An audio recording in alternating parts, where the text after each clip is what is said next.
একদম ভয়ংকৰ ৰাস্তা। এই নৈপৰীয়া অঞ্চলবিলাকলৈ আমি আহি আছোঁ নেপালী গাঁৱৰ ৰাস্তালৈ। ৰাস্তাবিলাকত দিনতেই অন্ধকাৰ। গ্ৰন্থ পঢ়ক আৰু পঢ়ক সজাগতা কাৰ্যসূচীৰ বাবে আমি উপস্থিত হৈছোঁহি জাজিপৰীয়া নেপালী গাঁৱত।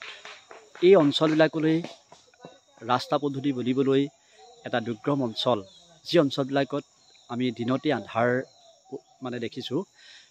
সৰু সৰু ৰাস্তা, এই ৰাস্তাবিলাকৰ মাজতো আমি গ্ৰন্থ পঢ়ক আৰু পঢ়ক সজাগতা কাৰ্যসূচী কৰি আছোঁ। কেৱল মাত্ৰ গ্ৰন্থ অধ্যয়নৰ প্ৰতি ছাত্ৰ ছাত্ৰীসকলক আগ্ৰহান্বিত কৰিবৰ কাৰণে আমি নেৰানেপেৰা চেষ্টা কৰি আছোঁ।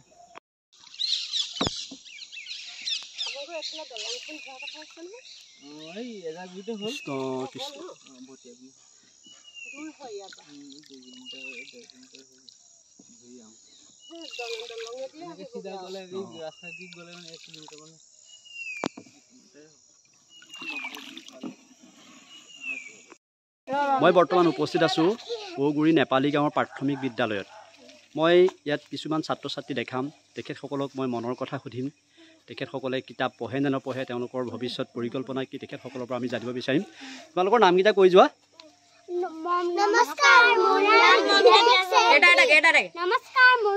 চেত্ৰী। নমস্কাৰ, মোৰ নাম শ্ৰীমতী খুশি চেত্ৰী। তোমাৰ নাম কোৱা। নমস্কাৰ, মোৰ নাম বিবেক চেত্ৰী। তোমাৰ নাম কোৱা। নমস্কাৰ, মোৰ নাম সৃষ্টি চেত্ৰী। নমস্কাৰ, মোৰ নাম মমতা বেচৰি।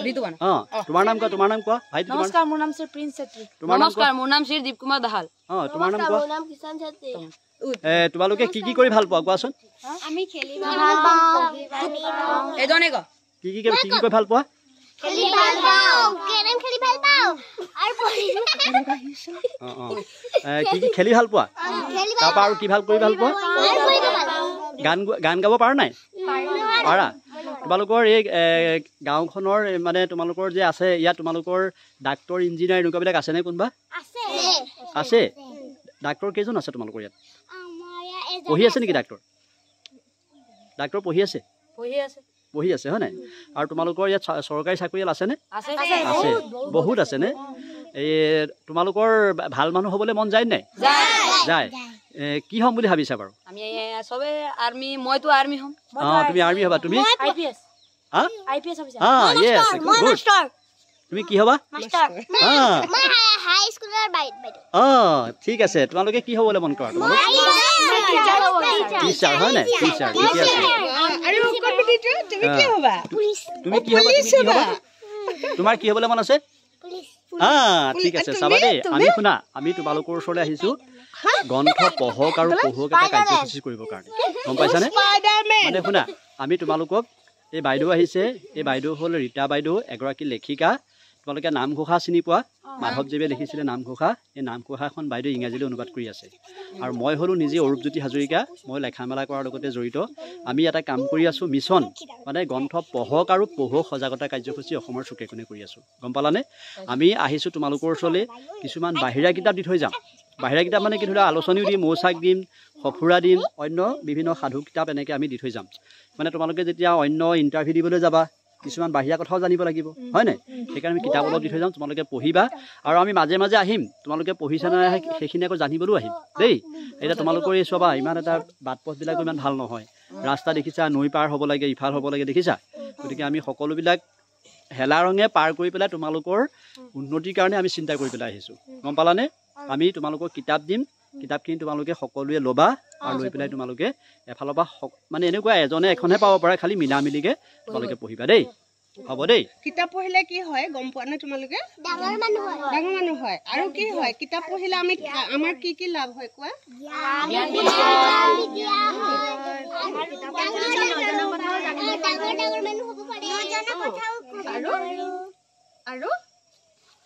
আৰু কি হ'ব পাৰে।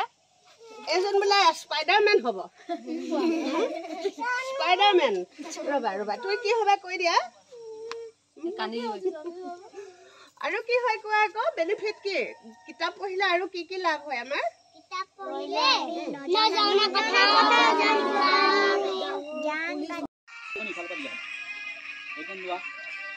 পঢ়িবা দেই। আমি মানে একেটাকে দিয়া নাই, মিলাই মিলাই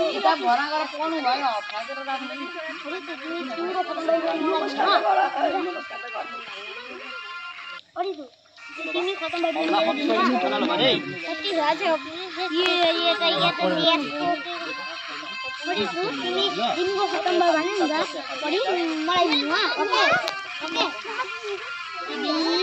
बड़ा जान देना बिजान अरे लेसन के रोना रो हेरो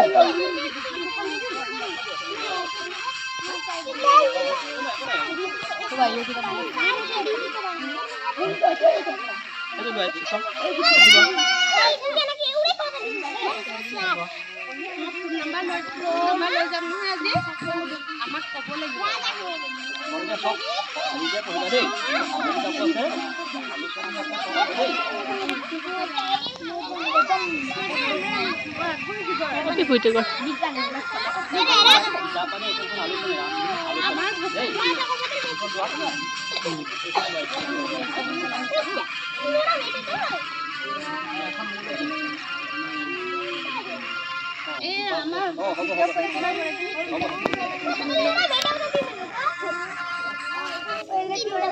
ভাল হ'ব কেনেকে গম পোৱা কিতাপ পঢ়িলে টোপনি ভাল হয় টোপনি ভাল হ'ব তোমাৰ গোটেই স্বাস্থ্যটো ভালকে থাকিব মানসিক উৎকৰ্ষ হ'ব চিন্তা শক্তি বৃদ্ধি হ'ব ভালকে চিন্তা কৰিব পাৰিবা হয়নে তাৰপিছত আৰু কি হয় বহুত কথা জানিব পাৰিবা কিতাপ ভাল বন্ধু আমাৰ হয় নহয় যিমানে কিতাপ পঢ়িবা সিমানেই কথা শিকিবা সেইকাৰণে মোবাইল বৰকে নাচাবা কিতাপ পঢ়িবা দেই আজি আমি কিতাপ দি থৈ যাম কিতাপ পঢ়িবা আৰু আকৌ এদিন আমি আহিম তোমালোকে কিমান পঢ়িলা সেই কিতাপৰ পৰা কি শিকিলা আমি চাবলৈ আহিম নাই ঠিক আছে মুঠতে তোমালোক ভাল মানুহ হ'ব লাগিব আমাৰ লক্ষ্যটো হ'ল তোমালোকে কেনেকৈ এজন যেনেকৈ তুমি IPS অফিচাৰ হ'ম বুলি ক'লা IPS অফিচাৰ হ'লে কিমান সুবিধা আছে গম পালা গতিকে তোমালোকে DC হ'ব লাগিব ADC হ'ব লাগিব তোমালোকৰ মাজৰ পৰা ভালকৈ পঢ়িলেহে পাৰিবা গতিকে আমাৰ লক্ষ্যটো হ'ল কি আমি তোমালোকক কিতাপ দি থৈ যাম কিতাপ তোমালোকে পঢ়িবা দেই নহ'লে ভৰ্তি হৈ যায়